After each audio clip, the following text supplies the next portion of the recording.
फुलजी station में योम आशूर अकीदत ऐं एहतराम सां मल्हायो वियो। हज़रत इमाम हुसैन अलैहिस्सलाम की याद में जुलूस बरामद थिया ऐं फुलजी पुराणो देरो मोड़ खां हैदर शौक़ ऐं वानी सहाफ़त अॻियां निमाज़ अदा कई वई।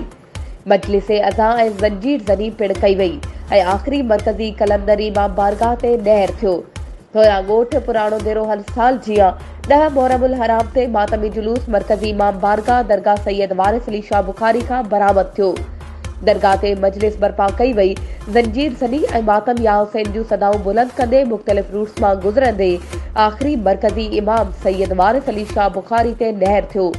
उन मौके ते दादू ज़िले जे इंतज़ामिया पुलिस टाउन कमेटी PPHI ऐं स्काउट फुलजी तोड़े पुराणो देरो में मुकम्मल ताउन में रहिया।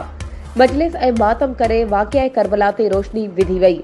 शहीदनि सां थींदड़ हर ज़ुल्म खे बाशऊर इल्म रखंदड़ जे ज़हन ते पहुचाए संदनि जे गौर फ़िक्र ते रोशनी विधी ऐं दुनिया खे पैगाम इमाम हुसैन पहुचायो वियो।